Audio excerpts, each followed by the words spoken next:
ನಾಡಿನೆಲ್ಲೆಡೆ ಸಂಕ್ರಾಂತಿ ಹಬ್ಬದ ಸಡಗರ. ವಿವಿಧ ದೇವಾಲಯಗಳಲ್ಲಿ ನಡೆದಿದೆ ಪೂಜೆ ಪುನಸ್ಕಾರ.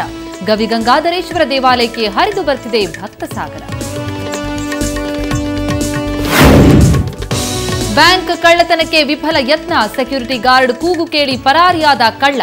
ಬೆಂಗಳೂರಿನ ಭಾಷ್ಯಂ ಸರ್ಕಲ್ನಲ್ಲಿ ಘಟನೆ.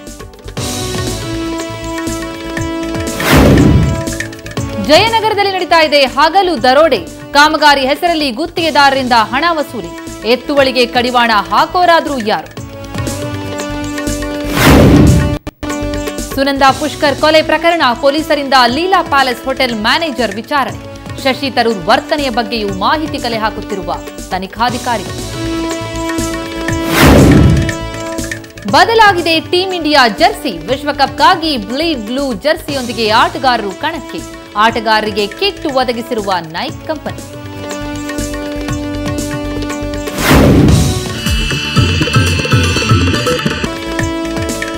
ಬೆಂಗಳೂರಿನ ಪಿಣ್ಯ ಪೊಲೀಸರ ಕಾರ್ಯಾಚರಣೆ. ಪಿಗ್ಮಿ ಕಲೆಕ್ಟರ್ ನಾರಾಯಣಪ್ಪ ಅಪಹರಣ ಪ್ರಕರಣ ಸುಖಾಂತ್ಯ. ಇಬ್ಬರು ಆರೋಪಿಗಳ ಬಂಧನ. ನನ್ನ ಕುಟುಂಬದ ಬಗ್ಗೆ ಅವಹೇಳನಕಾರಿ ಸುದ್ದಿ ಸರಿಯಲ್ಲ. ನಮ್ಮ ಕುಟುಂಬ ಅಕ್ರಮವಾಗಿ ಹಣ ಮಾಡಿಲ್ಲ. ನನ್ನ ವಿರುದ್ಧ ಕೆಲವರಿಂದ ಷಡ್ಯಂತ್ರ. ಬೆಂಗಳೂರಿನಲ್ಲಿ ವಿಆರ್ ಸುದರ್ಶನ್ ಹೇಳಿಕೆ. ಗಂಡು ಮಗುವಿನ ಮೇಲೆ ವ್ಯಾಮೋಹ. ಸೂಲಗಿತ್ತಿಯರಿಂದ ಹೆಣ್ಣು ಶಿಶುಗಳ ಹತ್ಯೆ. ಸಂಶೋಧನೆಯಿಂದ ಬಯಲಾಯಿತು ಅಮಾನವೀಯ ಕೃತ್ಯ.